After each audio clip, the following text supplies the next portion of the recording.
Assalamualaikum warahmatullahi wabarakatuh. Pada video kali ini kita akan membahas mengenai timbangan atau balance. Jadi timbangan itu merupakan salah satu hal yang sangat penting pada tahapan pengujian atau analisis. Misalnya kita mau melakukan penetapan kadar terhadap senyawa obat A dalam tablet. Pasti kan kita memerlukan kurva baku. Kurva baku kan butuh konsentrasi yang tepat. Nah, untuk mendapatkan konsentrasi yang tepat tentunya kita butuh timbangan yang kompeten atau timbangan yang mampu untuk memberikan hasil penimbangan yang tepat sehingga konsentrasi yang akan kita bikin itu tepat, sehingga ketika kita melakukan penetapan kadar juga hasilnya akan tepat gitu, atau uncertainty-nya atau ketidakpastiannya itu rendah atau kecil seperti itu. Timbangan sendiri ya kita tahu lah ya, sekarang ada timbangan ultra mikro, mikro, semi mikro, dan analytical balance. Kemudian kalau dulu di kampus mungkin kita sering melihat timbangan yang masih seperti ini ya. Ada sisi kiri dan sisi kanan dengan anak timbangan. Kemudian kita melakukan penimbangan di sini.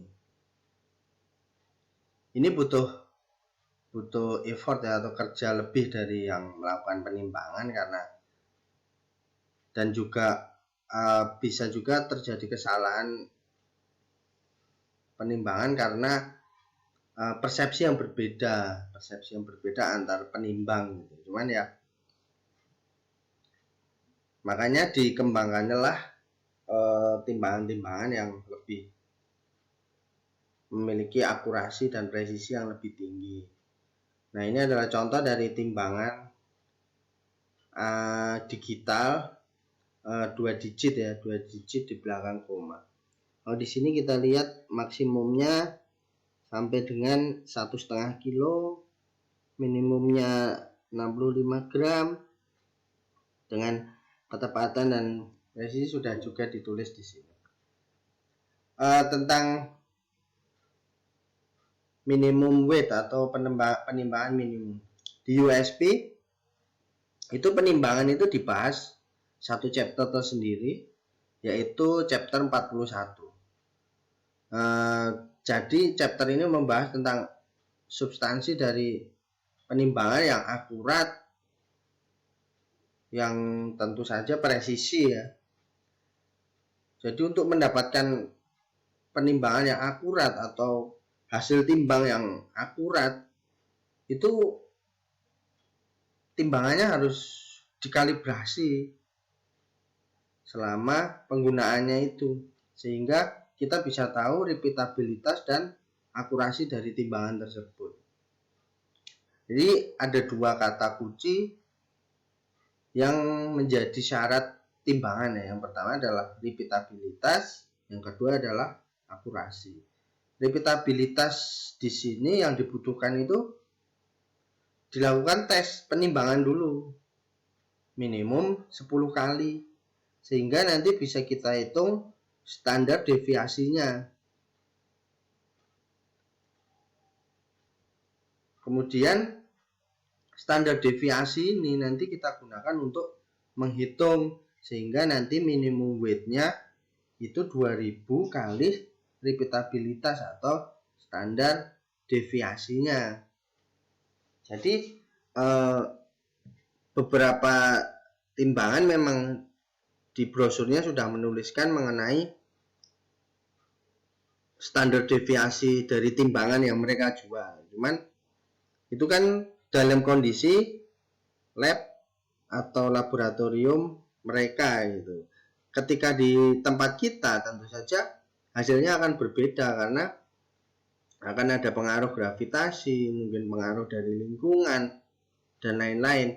Jadi memang lebih baik ketika alat itu dipasang, kita lakukan penghitungan standar deviasi, atau si teknisi yang memasang itu pada IQ, OQ, PQ-nya, mungkin di OQ atau PQ-nya itu bisa kita minta data berapa standar deviasi dari timbangan yang dipasang itu, sehingga kita bisa menghitung minimum weight yang kita bisa timbang dengan menggunakan timbangan itu.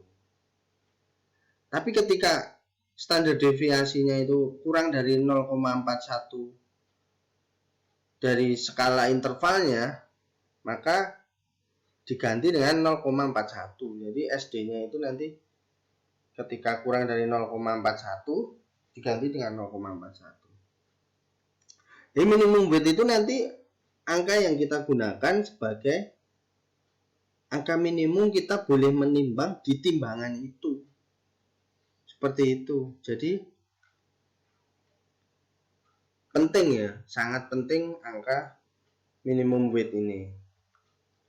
Kemudian yang kedua adalah akurasi ya. Jadi akurasi diperlukan seperti di pembahasan di chapter 41 USP tentang timbangan tadi. Selain repeatabilitas juga akurasinya. Jadi akurasi yang disyaratkan itu memang biasanya tidak boleh lebih dari 0,1% dari weight value-nya atau nilai dari timbangan itu sendiri. Nah, untuk melakukan tesnya itu melakukan tes di 5% sampai dengan 100% dari kapasitas dari timbangan tersebut.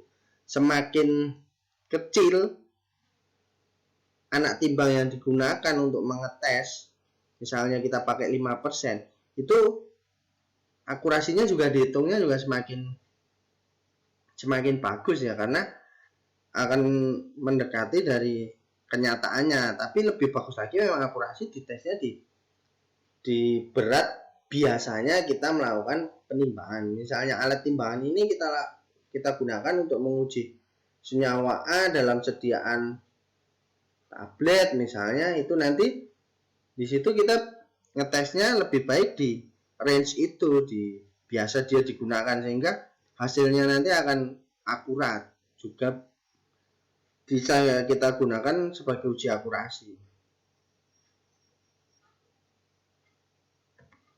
Kemudian ini contoh dari minimum wage ya, tapi ini tidak berlaku untuk semua timbangan, tapi ini untuk satu merek tertentu yang dia melakukan pengetesan sehingga dia bisa dapat standar deviasinya, karena pasti setiap merek timbangan juga standar deviasi yang diperoleh juga berbeda. Jadi, dan ini standar deviasinya dilakukan di laboratorium mereka yang tentu saja namanya juga laboratorium produksi timbangan, ya pasti lingkungannya, keadaannya itu sebaik mungkin untuk timbangan. Jadi biasanya hasilnya juga pasti bagus. Cuman memang lebih baik standar deviasi itu juga dilakukan di lingkungan kita, ya lingkungan apa adanya kita mau memakai timbangan itu, sehingga nanti nilai standar deviasi yang diperoleh itu benar-benar nilai asli gitu, nilai asli dari standar deviasi dari timbangan itu di lingkungan kita, sehingga nanti hasil minimum weight-nya bisa lebih tepat seperti itu. Nah, ini contohnya untuk timbangan mikro ya. Ini timbangan mikro dengan kapasitas 22 gram, didapat dia repeatability-nya 2,5 mikrogram, sehingga minimum weight-nya di angka 3 mg. Ini semi mikro. Nah, ini juga sama-sama memiliki timbangan mikro, tapi modelnya berbeda, karena misalnya ini timbangan semi mikro modelnya berbeda, tapi punya repeatability yang berbeda juga. Itu minimum weight yang didapatkan juga bisa jadi berbeda seperti itu. Nah, ini contoh yang lain, ini timbangan analitikal ya. Tingkat analitikal itu 4 angka di belakang koma atau 0,1 miligram lah readability-nya. Nah, ini contohnya maksimum capacity dari timbangan ini 120 gram. Kemudian readability-nya 0,01 mg, ini timbangan semi mikro. Repeatability-nya 0,015 mg. Sehingga kita hitung menggunakan rumus USP tadi 0,1%. Typically dia akan mendapatkan minimum weight 14 mg. Adjustment-nya internal and fact. Internal ini artinya adjustment dilakukan di laboratorium mereka. Dan fact itu ya di tempat kita, di laboratorium kita dicoba. Nah, ini contoh timbangan mikro ya. Kalau ini timbangan mikro yaitu ada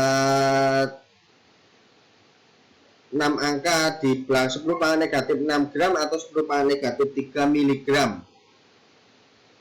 Nah, ini minimum weight-nya tentu saja berbeda. Kalau tadi di timbangan semi mikro 5 angka, repeatability-nya itu 0,015 mg atau 15 mikrogram, itu didapatkan minimum weight-nya 14 mg. Sedangkan ketika dia didapatkan repeatability-nya 0,5 mikrogram, 0,5 mikrogram ya. Kalau tadi kan 0,0 segitu 1 2 3 15 ya. 15 mikrogram itu dapatnya minimum weight-nya 14 mg. Ketika dia 0,5 mikrogram dapat minimum weight-nya 1 mg. Jadi timbangan ini bisa digunakan untuk menimbang sampai dengan 1 mg. Tapi tidak boleh di bawah 1 mg. Dan yang terakhir itu timbangan yang lebih sekarang lah sedang pengembangannya semakin tinggi lagi, yaitu timbangan ultra mikro atau 7 angka di belakang koma. Jadi 10 pangkat negatif 7 gram lah, atau 10 pangkat negatif 4 mg. Nah, maksimum kapasitinya 2,1 gram, readability-nya 0,1 mikrogram, repeatability-nya di bawahnya lagi, kalau tadi 0,5 mikrogram, ini 0,15 mikrogram. Sehingga minimum weight-nya juga lebih kecil, 0,3 mg. Bisa digunakan untuk menilai 0,5 mg misalnya. Bisa kita menggunakan ini. Nah, kalau kita punya timbangan yang sangat bagus, tapi meja dan timbangan itu diletakkan di tempat yang tidak standar, ya sama saja, pasti standar deviasinya akan tinggi. Makanya timbangan semakin tinggi tingkat akurasinya, standar deviasinya semakin rendah, maka membutuhkan lingkungan yang semakin rigid atau semakin perlu perhatian. Contohnya ini untuk timbangan ultra mikro ya kita harus menggunakan case khusus ya untuk timbangan. Kemudian mejanya juga meja khusus untuk timbangan, meja yang anti getar, meja yang memang khusus dibuat untuk timbangan, seperti itu. Jadi ya nggak ada gunanya kita beli timbangan yang tinggi tapi kita meletakkannya di meja biasa yang tidak tahan terhadap getaran, ya tentu saja hasilnya tidak akan bagus seperti itu. Standar deviasinya juga pasti akan tinggi. Nah, ini adalah contoh situasi penimbangan ya. Jadi seperti ini. Kita juga harus personelnya juga harus terlatih. Jadi dia mengerti tentang handling timbangan yang tepat, mengerti tentang SOP penggunaan timbangan. Mungkin itu sedikit mengenai timbangan. Kalau ada pertanyaan atau ada